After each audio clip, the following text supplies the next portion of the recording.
happy to join with you today in what will go down in history as the greatest demonstration for freedom in the history of our nation.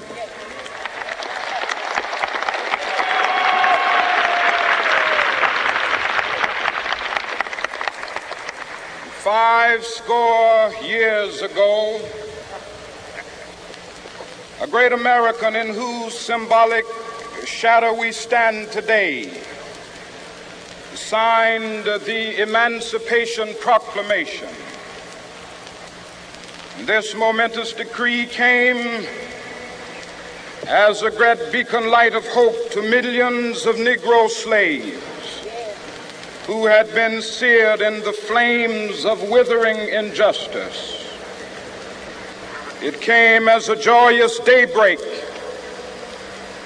to end the long night of their captivity.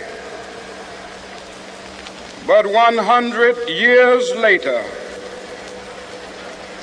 the Negro still is not free. 100 years later, the life of the Negro is still sadly crippled by the manacles of segregation and the chains of discrimination. 100 years later, the Negro lives on a lonely island of poverty. I have a dream that one day this nation will rise up and live out the true meaning of its creed. We hold these truths to be self-evident, that all men are created equal.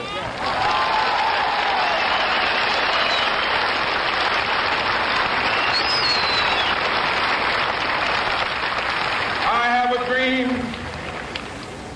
that one day on the red hills of Georgia, the sons of former slaves and the sons of former slave owners will they be able to sit down together at the table of brotherhood. I have a dream that one day,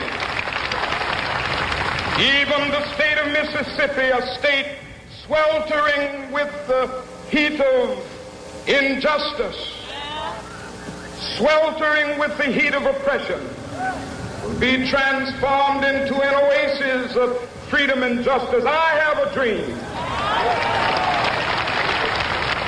My four little children will one day live in a nation where they will not be judged by the color of their skin, but by the content of their character. I have a dream today.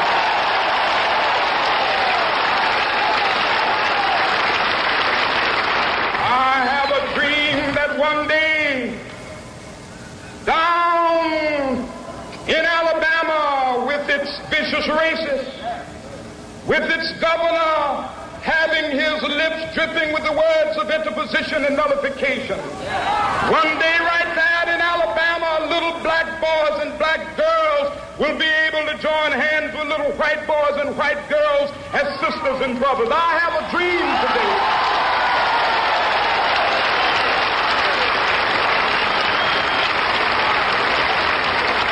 I have a dream that one day every valley shall be exalted, and every hill and mountain shall be made low. The rough places will be made plain, and the crooked places will be made straight, and the glory of the Lord shall be revealed, and all flesh shall see it together.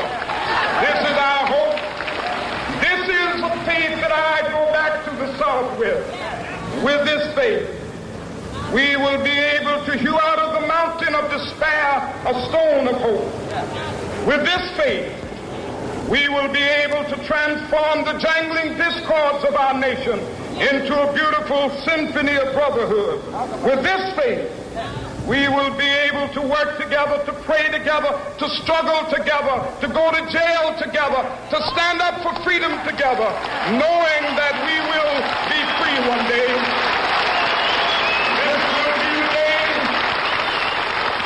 This will be the day when all of God's children be able to sing with new meaning, my country, tears of thee. Sweet land of of liberty of thee I sing. Land where my fathers died, land of the pilgrim's pride. From every mountainside, let freedom ring. And if America is to be a great nation, this must become true. And so let freedom ring. From the prodigious hilltops of New Hampshire, let freedom ring.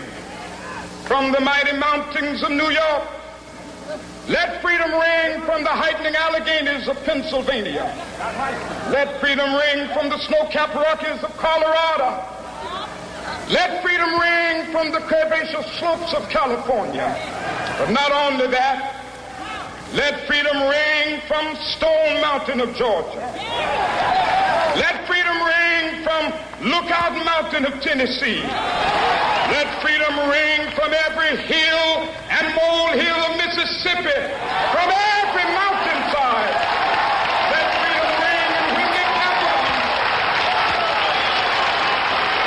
when we allow freedom ring, when we let it ring from every village and every hamlet, from every state and every city, we will be able to speed up that day when all of God's children, black men and white men, Jews and Gentiles, Protestants and Catholics, will be able to join hands and sing in the words of the old Negro spiritual, free at last, thank